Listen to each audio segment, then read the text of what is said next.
जी, मेरा नाम अमन शुक्ला है, मैं प्रयागराज से हूँ। जी बोलिए। सर, अभी तो जीने जैसा हमारे पास कुछ भी नहीं है। शुद्ध हवा, शुद्ध पानी, शुद्ध भोजन, तीन ऐसे मूलभूत चीजें हैं जो एक मनुष्य को जीवित रखने के लिए जरूरी है। क्या क्या चीजें? शुद्ध हवा, शुद्ध पानी, शुद्ध भोजन।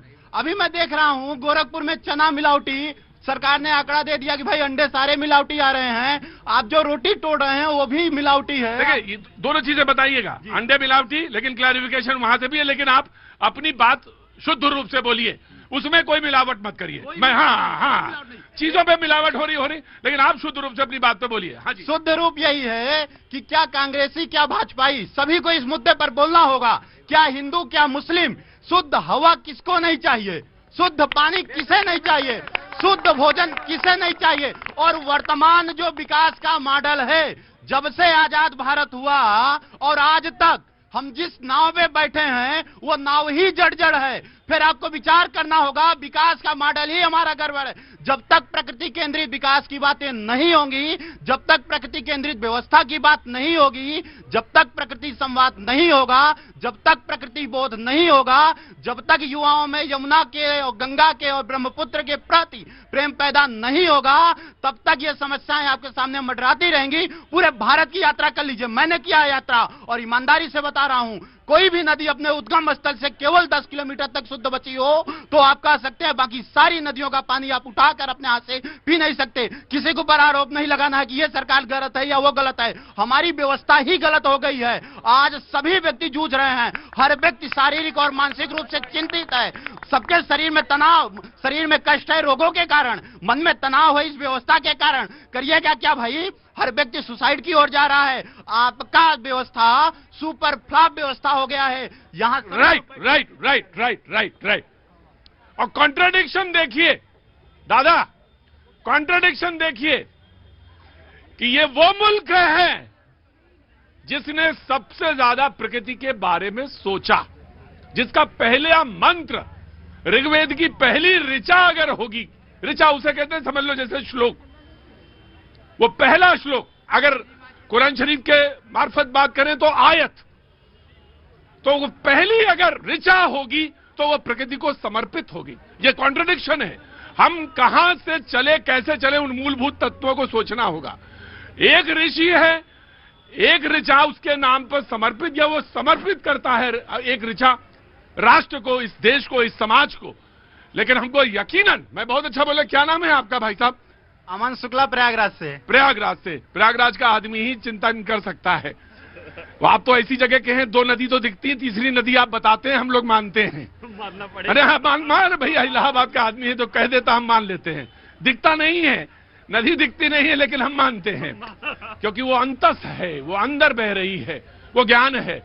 यकीनन ये मुल्क वैसा ही है और इसमें यही चिंतन हुआ, लेकिन उसका कॉन्ट्रडिक्शन देखिए, कितना विरोधाभास है, हो गया है। स्थितियां कैसी हो गई कि हमको प्रकृति पे, प्रकृति प्रेम पर, प्रकृति को पूरा जीवन समर्पण किया, अरण्यक लिखे गए जिस देश में, उस देश में आज प्रकृति की ये स्थिति है जिसमें हम चर्चा के लिए अरावली की बात करी थी आपने। यकीनन सरकार का एक क्लैरिफिकेशन है, हम सारे लोग चिंतित हैं, हम सारे लोग जानना चाहते हैं। सरकार ने भी कहा है, क्लैरिफिकेशन दिया है कि 1 इंच भी बदलाव नहीं होगा। हम सारे लोग यकीन कर रहे हैं। समय समय पर इस बात सिर्फ अरावली की नहीं है, अपने आसपास के जीवन की भी है, और जीवन को जरूर उठाना चाहिए, जीवन पर जरूर चिंतित होना चाहिए। कहां से आए आप कहां से आए? दिल्ली से ही। दिल्ली से। क्या नाम है साहब? श्याम सुंदर कोहली है जी। श्याम सुंदर कोहली जी, क्या करते हैं आप?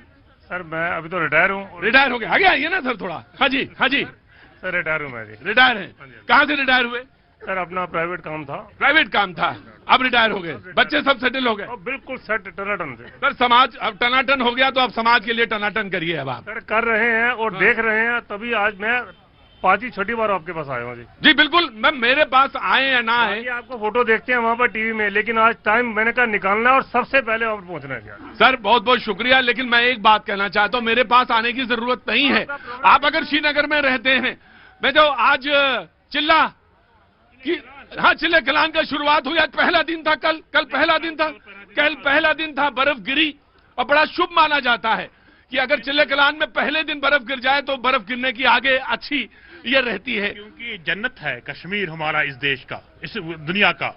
ऑफकोर्स इस पे यकीनन हम ही हस्तो जी बिल्कुल, इसमें कहीं दो राय नहीं, जन्नत है वो। लेकिन सवाल ये, जन्नत को बचाए रखना हमारी जिम्मेदारी है।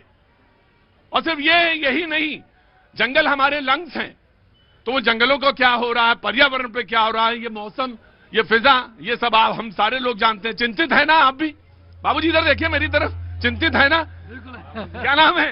नरेश कुमार। नरेश कुमार जी, मैं बस ये कह रहा था आपसे कोहली साहब कि हमारे पास आने की जरूरत नहीं है। मैं कोई बहुत बड़ा चिंतक थोड़ी ना हूं। मैं तो की बात नहीं है, मैं ये सिर्फ कह रहा मोहल्ले ये होता है, बोल नहीं सकते गुस्सा इस बार। नहीं, वो तो अच्छी बात है। रुको यार, कम से कम बात तो कर लें दो मुझे।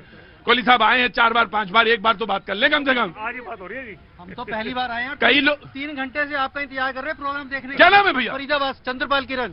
चंद्रपाल किरण जी, तो यहाँ तो कई लोग पिछली जन्म से भी यहाँ आ रहे हैं। कि मौका लग जाए एक बार। हाँ, मजाक नहीं कर रहा हूँ। ऐसा थोड़ी ना कि सब लोग शरीर खड़े हैं, यहाँ पे कुछ आत्माएं भी खड़ी हैं, तो इसकी चिंता ना करो तुम। मैं कोहली साहब ये कह रहा था कि मोहल्लाओं में, मोहल्ले जो हैं उनमें समितियां बनाइए, छोटी छोटी। ये सी बात इनके लिए नहीं कह रहा हूं, आप सबके लिए कह रहा हूं। छोटी छोटी समितियां बनाइए, उसमें विचार करिए। जो कोई अमृतसर से है, कोई पंजाब से आया उधर, वहां पे विचार करने की जरूरत है, कैसे क्या करें। हम सारे लोग यहाँ पे, बहुत सारे प्रोफेसर आते हैं, बहुत सारे विचारक आते हैं, नेता भी आते हैं। आप कहाँ से आए सर? मुंबई से। बहुत बहुत स्वागत है आपका मुंबई में। सर कहाँ, कैसे? जी यहाँ पर बिजनेस टूर पे आए थे। बिजनेस टूर पे आए हैं, जरूर सर। मैं जो बातचीत चल रही है उसमें कुछ जोड़ना चाहते हैं? जी अभी फिलहाल तो अब आपका जो बात अभी सर ने जो रखा, वही स्वस्थ पर्यावरण की और साफ भोजन, साफ पानी, और ये जो चीजें हैं, ये मूलभूत सुविधाएं और चाहिए, हर इंसान को चाहिए भी, और साथ साथ कर्तव्य भी बनना चाहिए। जी क्या नाम है आपका? आगे आइए जी। Hello all of you, myself Anjali. I am a student of social sciences. I want to just ask one. कहाँ से हैं आप? Myself from UP only, but UP में कहाँ से? बुलंदशहर। बुलंदशहर से, तो बगल में ही है। हिंदी बहुत अच्छी बोल सकती हैं आप। बिल्कुल बगल में भैया। ये तो ये छलांग लगा खुर्जा, और खुर्जा के बगल में अपना बुलंदशहर, और खुर्जा, हाँ अयोध्या वाले। मैं आ रहा हूँ, धनुष तोड़ने की जरूरत नहीं है। मैं भैया आराम से रहना, मैं आ रहा हूँ। पिनाक तोड़ने की जरूरत नहीं है यहाँ पे, बिल्कुल जरूर के रहना, संभले रहना। और ये सारे मेहमान आज आए हैं और बातचीत का सिलसिला भी रोज शुरू करेंगे, लेकिन कहाँ बात कहाँ चली गई, तो मुझे बहुत बढ़िया शुक्ला। पूरी डिबेट तुमने मोड़ दी मेरी, हैं यार? तुम बड़े गजब आदमी हो, हैं? पूरी डिबेट मोड़ दी मेरी तुमने। हाँ बोलो। तो मैं इंग्लिश में इसलिए बोली थी जैसे कि वहाँ वेस्ट बंगाल से सर आए हुए हैं, और देशों, मतलब और स्टेट से सर आए हुए हैं। अच्छा तो ठीक है, तुम बोलो, अंग्रेजी में बोलो। नहीं, मैं हिंदी में बोलूंगी। हाँ। मुझे सिर्फ एक क्वेश्चन पूछना है। हाँ। Growth led development, whose growth, whose development? क्योंकि इस like which sector, environment, food, pollution, किसका डेवलपमेंट हो रहा है, किसका ग्रोथ हो रहा है, हम जा कहाँ रहे हैं? मुझे ये पूछना है जी। एक मिनट आराम से बेटा, ये टिप्पणियां मत करो। बड़ी गंभीर बात कह रही है, बड़ी गंभीर बात कह रही है। तुम्हें गर्व होगा कि तुम ऐसे समय में पैदा हुए जब ये मौजूद थी। हाँ जी। हाँ। मेरे को ये पूछना है, क्या इंडिया के सिटीजन का, इंडिया के बिजनेसमैन का, इंडिया के पॉलिटिशियन का, XYZ कोई भी आपका पॉलिटिशियन, किसका ग्रोथ हो रहा है? हम लोगों का, किसका? मुझे सबसे बस यही। मैं ये तमाम सारे दायरे हैं, एक सामाजिक दायरा है, एक इंडस्ट्री का ग्राफ है, एक हमारे देश का विकास का है। बहुत बहुत शुक्रिया, तशरीफ रखिए जनाब आली। इन सब तमाम सारे मुद्दों पे बात, तुमने सवाल जब उठाया ना, ऐसा नहीं कि यहाँ पे लोग खड़े नहीं है तुम्हारे सवाल को नहीं समझे, बहुत सारे लोग तुम्हारे सवाल को समझे। और मेरा ये मानना है कि सिर्फ सवाल भर छोड़ देना, अभी मेरा ही भाषण चल रहा, कुछ छूटा नहीं तुम्हारा, सवाल को छोड़ देना भी अपने आप में पर्याप्त है, क्योंकि कोई ना कोई तो इसमें मौजूद होगा जिसके पास ये बात जाएगी और वो उस बात को आगे लेकर जाएगा, चाहे वो हो, चाहे ये हो, चाहे वो गोद में बच्चा हो। कोई ना कोई तो बात को आगे बढ़ाएगा ना, सिर्फ टिप्पणी करके छोड़ नहीं देना है। बहुत बहुत शुक्रिया, मैं बात को आगे बढ़ाता हूं। शुक्ला, इजाजत दो, आज थोड़ा सा मैं इस मुद्दे पर रहूंगा जरूर। हाँ बिल्कुल, पर्यावरण मेरा भी है, और अब खुले में जब मैं शो करता हूं तो मुझे पता चलता है, दिक्कत आती है। दीदी के कमेंट से बातचीत शुरू करना चाहता हूं। इलेक्शन कमीशन चीफ परिवार तंत्र कर रहे हैं, और आप यानी इलेक्शन कमिश्नर जो चीफ इलेक्शन कमिश्नर हैं वो बीजेपी के गुलाम हैं। सब कुछ बिना प्लानिंग के गैर कानूनी, असंवैधानिक है। ये लोग देश को राम नाम सत्य की ओर ले जा रहे हैं।